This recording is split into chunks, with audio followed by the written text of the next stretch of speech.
The North Atlantic in winter, 1000 CE. Waves the size of buildings crash against a wooden longship as temperatures plunge below freezing. Ice forms on the rigging. Beards freeze solid. Breath crystallizes in Arctic air. For weeks at sea, crews are exposed to conditions that would kill a modern person in hours. They have no cabin, no shelter, no walls between them, and the killing cold. Most remarkably of all, they have no way to make fire. So how did Viking crews survive voyages across the most treacherous waters on Earth without any heating aboard their ships? The answer will completely shatter what you think you know about Viking maritime technology. Excavations from 8 major ship sites reveal a shocking truth. Vikings never heated their ships. Not with braziers, not with hearths, not with any fire at all.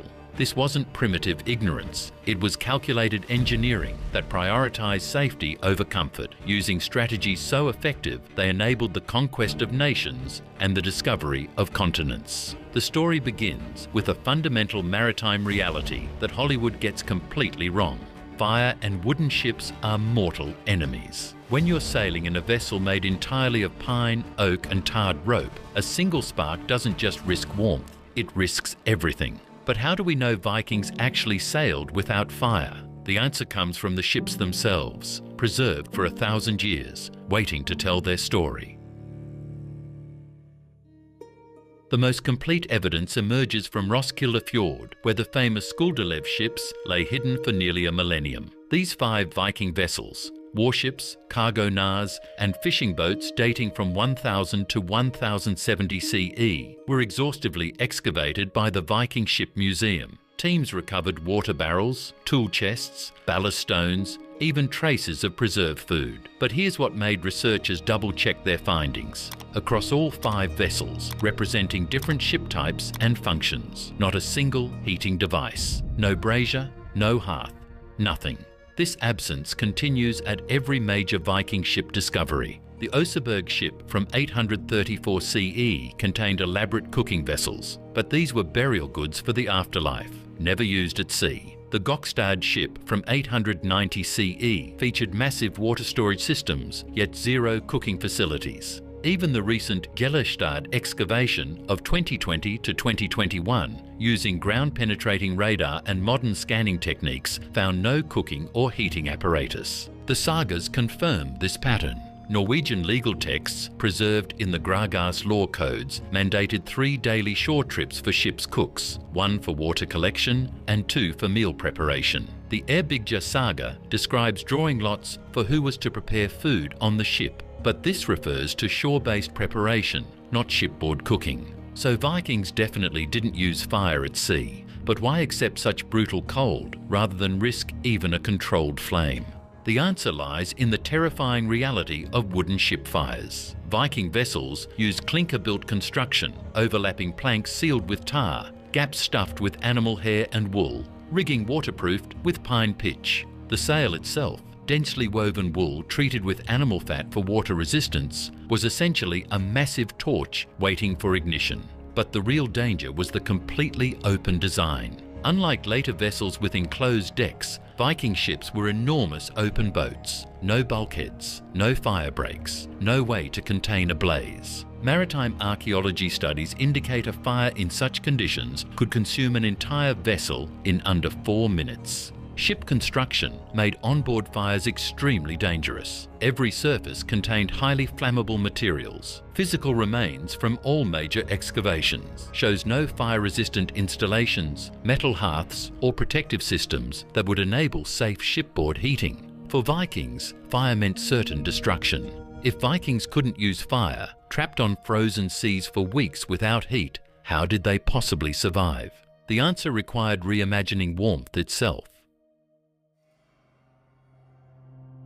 Archaeological textile evidence from sites like Herjolfsnes in Greenland reveals sophisticated layered clothing systems that could retain warmth even when wet, a critical advantage over many modern materials. Vikings developed different wool grades for different functions: wind resistance, insulation, and moisture management. The most remarkable discovery comes from preserved clothing finds and saga descriptions. Vikings practiced daily sleeve modifications for maximum heat retention. According to the Laxdæla saga, women crew members would use bone needles and wax thread to seal men's sleeves tight at the wrists each morning. Not tied, not buttoned, sewn shut. This created an airtight seal preventing heat loss. Before combat or landing, warriors would cut themselves free with their sayax knives. This daily ritual was part of revolutionary textile technology. Greenlandic burial sites show specialized winter garments, sealskin outer layers for maritime crews, fur-lined clothing from wolf and bear pelts, and evidence of this sleeve modification practice in preserved garments. The layering system was sophisticated beyond modern understanding. Each layer worked together to create what researchers call a portable microclimate.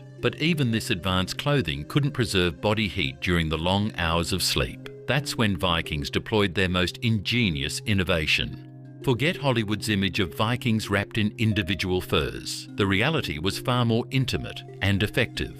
Vikings used communal sleeping systems documented in multiple saga sources. The Egil's saga describes shared sleeping arrangements using what the sagas call waterproof skin bags, likely the Hudfat mentioned in the Prose Edda. These were two-person sleeping bags made of sheepskin with fur lining, designed not for privacy but for survival. Two bodies in an insulated space generate compound heat. The bags could maintain internal temperatures 15 to 20 degrees warmer than outside air using only body heat. Winter campsites demonstrate these weren't luxury items, but standard maritime equipment. Crews were assigned sleeping partners based on watch schedules, as documented in the Landnamabok. When one sailor stood watch, his body heat warmed the shared space. When they switched, the second man entered an already warm environment. The sleeping area never cooled completely. The sleeping arrangement itself showed thermal genius. Ship reconstructions indicate crews slept between rowing benches on platforms created from stored oars, staying above the coldest bilge air. The sail, when lowered, became a tent over the entire vessel, trapping warm air from dozens of bodies. Even wealthy Vikings shared these communal arrangements. Ship leaders received no special heating privileges. Survival requirements overrode social distinctions during voyages. But maintaining body heat in such conditions required enormous calories from food that couldn't be cooked. Vikings consumed preserved foods specifically designed for cold consumption, as documented across trading post excavations. Sites in Hedeby revealed the preparation techniques: dried fish that remained edible for months, ship's biscuits, knakbrød that wouldn't spoil in salt spray, and cold porridge systems prepared before departure. The porridge system, described in the Icelandinger saga, was particularly ingenious. Cooks would prepare massive quantities with added butter and salt for preservation. This mixture would congeal into a nutrient-dense paste that could be eaten directly or mixed with cold water. These provisions supplied the 2,000 to 3,000 calories per day, essential for cold weather survival. Yorksite excavations show the scale of this provisioning. Massive stores of dried fish, hardtack biscuits, and fermented dairy products designed for extended voyages without cooking. But where did Vikings develop such sophisticated systems? The answer comes from their extensive infrastructure on land.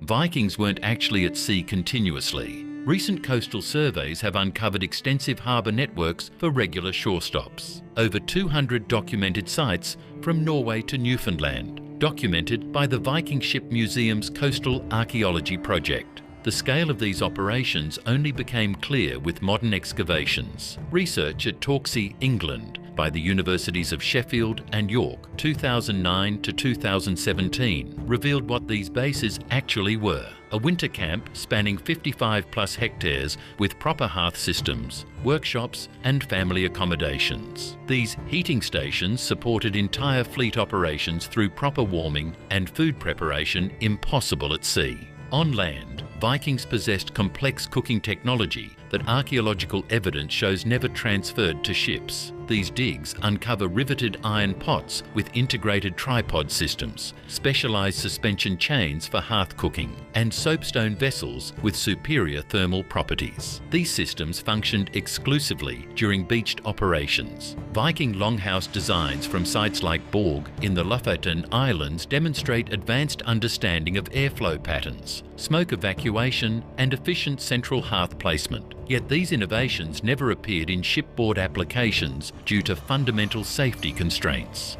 Vikings possessed the technology for shipboard heating. They deliberately chose not to use it. But why choose calculated discomfort when other cultures found heating solutions? While Vikings sailed without fire, Mediterranean cultures had developed onboard cooking systems by 600 CE.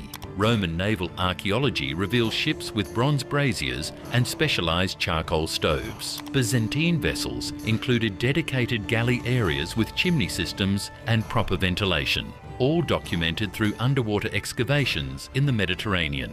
Vikings weren't unique among Northern Europeans in avoiding shipboard fires. Anglo-Saxon and Frisian maritime archaeology, studied extensively by researchers at Cambridge and Groningen universities, shows nearly identical patterns. No shipboard heating systems, reliance on cold provisions, and shore-based cooking strategies. But Mediterranean innovations didn't transfer northward due to different construction methods and climate priorities. Vikings made a calculated trade-off. Eliminating heating equipment saved cargo capacity and achieved superior speed, critical advantages for both raids and hasty escapes. Could modern sailors survive the same conditions using authentic Viking methods?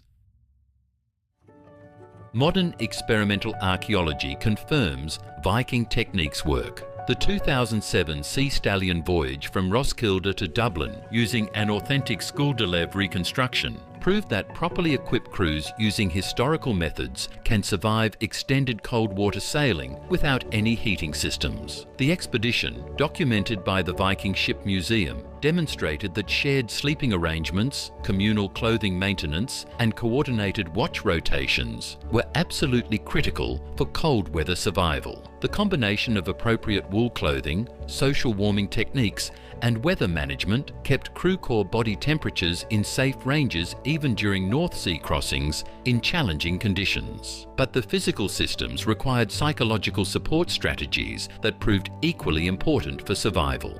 Evidence from over 50 Viking camps contain more than 300 gaming pieces, dice, board games, and carved entertainment items. According to researchers at the Museum of Cultural History in Oslo, crews invested significant time in social activities during harsh conditions. These weren't mere entertainment, but deliberate psychological strategies that complemented physical warming techniques. Gaming, storytelling, and organized competition helped crews endure discomfort by maintaining morale. Vikings understood intuitively that mental state directly affected physical endurance, what we now recognize as psychological thermogenesis. Strategic voyage planning also minimized psychological stress. Vikings generally avoided winter sailing entirely, operating within carefully calculated weather windows that made survival achievable rather than heroic. They timed voyages to follow seasonal patterns, maximizing shore contact rather than enduring endless cold exposure. The Vikings conquered the North Atlantic not despite their lack of shipboard heating, but because of their decision to reject it entirely. Archaeological evidence from 8 major excavations definitively establishes that Vikings did not heat their ships during voyages. This wasn't technological limitation, but calculated safety engineering. Vikings prioritized vessel integrity and crew survival over onboard comfort. Their remarkable success stemmed from sophisticated non-heating strategies, advanced wool technology that functioned when wet, ingenious social warming systems using shared body heat, strategic voyage planning with extensive shore-based infrastructure, and comprehensive provisioning systems designed for cold consumption. Rather than hardy warriors enduring constant harsh conditions, Vikings were strategic maritime engineers who developed sustainable solutions for cold weather navigation. They balanced mobility, safety, and crew welfare through careful planning and innovative social cooperation, not brute endurance. Vikings reached North America 500 years before Columbus. They established trade routes from Greenland to Constantinople. They shaped medieval Europe through maritime dominance. They achieved it all in open boats, deliberately choosing to sail without fire. When winter wind cuts through your modern jacket, when you instinctively reach for your car's heater, remember that Viking sailors made the conscious decision to reject such comfort. They chose strategic capability over warmth, operational safety over individual ease, collective survival over personal comfort. Vikings didn't just endure the cold. They systematically transformed their entire approach to survive and thrive within it. They restructured their social systems around it. They reimagined what was possible within its constraints. In the end, Vikings didn't need to heat their ships because they had learned something far more powerful: how to heat themselves through cooperation, planning, and sheer strategic brilliance. And in that transformation, from comfort-dependent land dwellers to cold-adapted maritime warriors, they became unstoppable.